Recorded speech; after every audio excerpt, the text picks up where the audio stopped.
ولا تكونوا كالذين تفرقوا واختلفوا من بعد ما جاءهم البينات. Dia enggak pernah modali aghnia. Dia enggak pernah memberikan modal aghnia dan akadnya pun enggak jelas. Kok iso ketika infaknya menurun harus ditanyakan penyebabnya apa? Kan lucu tuh, modalnya ora, tapi ini infaknya menurun dia harus ditanyakan. Atas dasar apa dia menanyakan? Masyaallah muslimin hafizakumullah ta'ala. Kalau bisa kita tandaskan lagi, berarti kewajiban 10% ini sudah mulai tidak berlaku. Jadi kalau misalnya kalau ada aghniyah kemudian infaknya menurun, harus ditanyakan penyebabnya apa penurunannya. Ini menandakan bahwa ke depan mungkin 10% itu mungkin dirubah lagi, akan berganti nominal. Tentunya nominalnya ya lebih besar. Namanya golongan nggak mau rugi. Wa لهم عذاب عظيم.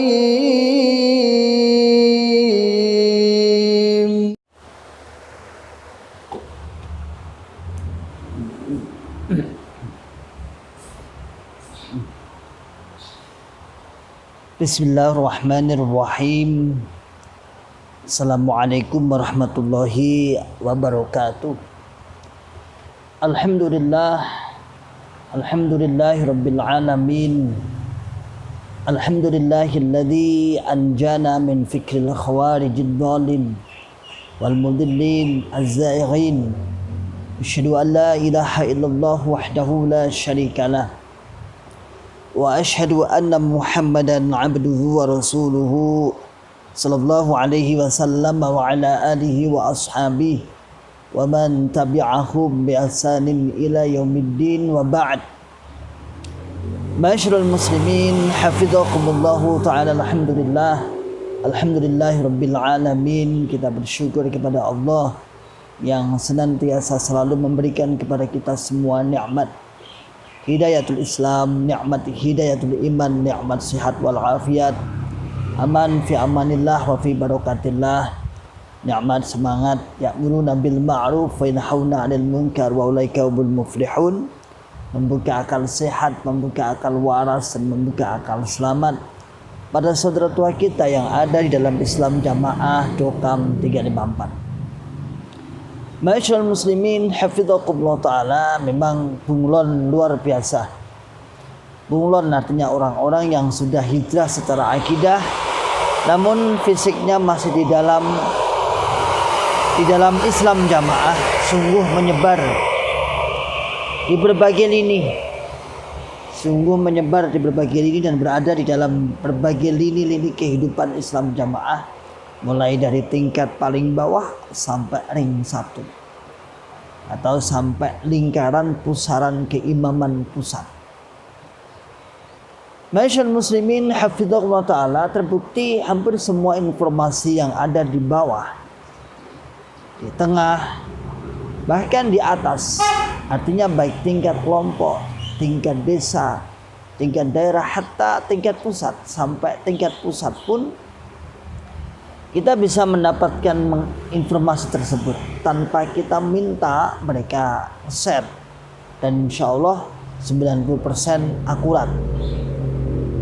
90% akurat, kecuali kalau itu sudah konangan bahasanya kemudian sana dirubah lagi, itu beda lagi. Jadi dirubah lagi karena kok konangan, akhirnya strateginya dirubah lagi. Di antara yang paling heboh adalah saat ini memang yang pertama informasi tentang keberadaan dan tempat Mbah Tojin. Memang Mbah Tojin ini termasuk orang yang kontroversial di dalam Islam Jamaah ini.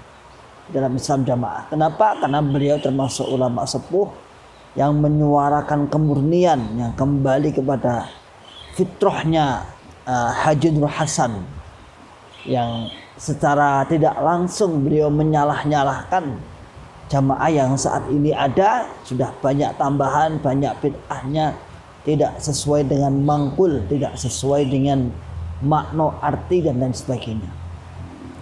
Dan beliau juga punya murid yang cukup loyalitas, yang menyampaikan banyak sekali murid-muridnya, termasuk orang-orang yang kolot walaupun masih muda, di antaranya Cak Lubis, kemudian di Facebook itu Nandar Subakir dan lain sebagainya. Ada itu yang terus menyuarakan hampir sama satu frekuensi dengan Mbah Tojin. Di antaranya seperti itu. Yang kedua, informasi yang kita dapatkan dari Bung Lon dan yang sempat di-share hasil musyawarahnya adalah tentang 30 poin yang paling pokok untuk akhir-akhir ini adalah masalah infak persenan yang ditujukan kepada aghnia. Para aghnia, orang-orang kaya. Aghnia itu orang-orang kaya di dalam Islam Jamaah, supaya perintahnya seperti itu, supaya ditanya jika terjadi infaknya menurun. Jika terjadi infaknya menurun nominalnya, maka harus ditanyakan penyebabnya apa. Jangan-jangan, itu kan kita kembangkan, jangan-jangan nanti sudah mulai terpengaruh. Masyaallah muslimin hafizakumullah ta'ala, mungkin headline newsnya atau breaking newsnya untuk daerahan ini kan daerahan itu kumpulnya para petinggi-petinggi di daerah di pusat Kediri sana berkumpul. Yang paling gencar adalah itu, dua itu yang mungkin kita bisa mensikapi secara nasional. Yang pertama Mbah Tojin, ya memang kita tahu sendirilah Mbah Tojin itu kalau kita mendengar ucapan-ucapannya baik di-share secara pribadi maupun yang sudah di-share di YouTube, memang beliau termasuk ya sesepuh yang mengaku mendampingi Pak Nur Hasan sejak kecil.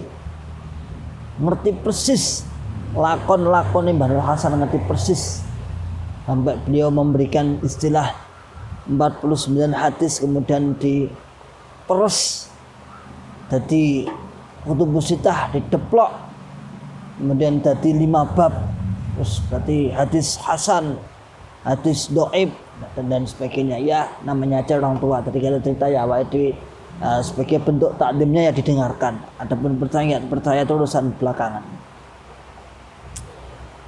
Memang kenapa kok Mbah Tojin dan Cak Lubis ini menjadi perhatian khusus ya? Karena memang beliau lantang membuka bitonah atau membuka rahasia Islam Jamaah. Yang tak lain niatnya sebenarnya baik. Niatnya baik sekali. Niatnya dari yang pertama mengembalikan kemurnian sesuai dengan mangkulnya Mbah Nur Hasan. Yang kedua adalah menghadapi para JRK, para mantan-mantan ya, menghadapi orang-orang yang dianggap musuh jamaah. Menghadapi orang-orang yang dianggap musuhnya orang-orang jamaah Islam Jamaah maksudnya. Sehingga hal ini mungkin dipandang sebelah mata oleh pengurus-pengurus pusat, bahkan bisa dikategorikan mencemarkan nama baik pusat. Satu sisi pengurus-pengurus pusat, pengurus-pengurus organisasi menutup rapat rahasia-rahasia yang ada dalam Islam Jamaah. Tapi sisi yang lain Mbah Tojin, Cak Lubis sengaja, memang ini sama-sama baik niatnya sebenarnya. Ini kayaknya kurang dikompromikan. Nah, perjuangan yang tidak jelas itu arahnya arahnya podo, cuman beda dan arahnya sama-sama ingin memuliakan jamaah, atau kalau dulu namanya kita li'a'la'i kalimatillahi al-ulya, memuliakan agamanya Allah, kalimat Allah yang mulia ini, yang agung, yang mulia ini. Namun dengan cara yang berbeda, dan cara tersebut sangat berlawanan sekali. Satu sisi membuka habis-habisan, sisi yang lain menutup rapat-rapat rahasia-rahasia yang ada di dalam Islam jamaah. Itu. Ya, semoga kita menjadi penonton, semoga beliau-beliau pejuang-pejuang kemurnian Islam jamaah yang menganggap pejuang-pejuang kemurnian diberikan akhirnya sadar bahwa yang diperjuangkan selama ini bukanlah kemurnian, namun lebih banyak pada cerita-cerita khurafat takhayul, cerita-cerita halu yang tidak berdasarkan ilmu, yang tidak didasarkan kepada ilmiah penjelasan salaful ummah. Kemudian yang kedua adalah tentang infak persenan. Sekarang yang ditembak adalah pada aghnia, orang-orang kaya. Aghnia itu orang-orang kaya di dalam Islam jamaah, yang mana orang kaya tersebut selalu dipuji-puji, selalu diunggulkan, sampean mong sugih, sampean mong sugih, sampean mong sugih. Tujuannya tak lain adalah satu, untuk ngebosi. Kalau sabilillah yang dimaksudkan, kalau jamaah membutuhkan maka untuk ngebosi. Ngebosi itu ya ngebosi ya hartanya lah. Yang kedua sebagai lumbung angka yang besar dalam persenan, sehingga ada aturan khusus. Mohon diperhatikan para aghnia harus dipantau. Kenapa jika terjadi penurunan infak maka ditanya. Masyaallah muslimin hafizakumullah taala, kita baru sadar bahwa golongan seperti ini itu memang golongan lucu dan golongan yang aneh, mirip seperti orang yang menanam saham lalu dia menanyakan tentang hasilnya. Ini nih gambarannya, kita kan pernah toh kerjasama, mungkin bisnis, kita kerjasama bisnis, lalu setiap bulan ada keuntungan ya. Ada beberapa usaha yang saya juga alhamdulillah ya ikut, termasuk ada yang pertama herbal, saya juga dengan kawan-kawan. Kedua dengan Mas Yongker itu apa itu besi apa itu namanya, konstruksi besi itu loh ya, untuk bangunan-bangunan itu ada alhamdulillah. Yang ketiga bengkel shockbreaker ada di sana, ada bertiga dengan beda-beda semua ya, orangnya beda-beda semua. Kemudian yang terakhir kemarin kambing. Doakan semoga nanti kambingnya juga berkembang, kayaknya sudah mulai hamil nih yang satu ini, ada kambing 4 di sini, insya Allah semoga kayaknya kok barokah ya, dan di sini banyak rumput ya. Akhirnya saya berpikir ayo ada yang mau kawan-kawan kambing, ya sudah kambing lah. Misal sebuah bisnis, kita misalnya sebuah bisnis, nah, terus bisnis itu penghasilannya tiap bulan sekian dan sekian, lalu suatu saat bulan depannya itu menurun misalnya. Nah, kita berhak menanyakan penyebab apa ini, kok penurunan, ada apa ini? Oh karena ini nih bulan Ramadan tingkat pembelian rendah dan sebagainya, atau tingkat ekonomi masyarakat juga rendah sehingga pembeliannya menurun. Oh ini pas bangun ini pembangunan rumah-rumah agak menurun dan sebagainya, atau kalah pesaing, ya ada alasan. Namun yang lucu kan ini, di dalam Islam jamaah ini dia nggak pernah modali aghnia, dia nggak pernah memberikan modal aghnia, dan akadnya pun nggak jelas. Kok iso ketika infaknya menurun harus ditanyakan penyebabnya apa? Kan lucu tuh, modali ora tapi ini infaknya menurun, dia harus ditanyakan. Atas dasar apa dia menanyakan? Masyaallah muslimin hafizakumullah ta'ala, kalau bisa kita tandaskan lagi, berarti kewajiban 10% ini sudah mulai tidak berlaku. Jadi kalau misalnya kalau ada aghnia kemudian infaknya menurun, harus ditanyakan penyebabnya apa penurunannya. Ini menandakan bahwa ke depan mungkin 10% itu mungkin dirubah lagi, akan berganti nominal. Tentunya nominalnya ya lebih besar. Namanya golongan nggak mau rugi. Ya.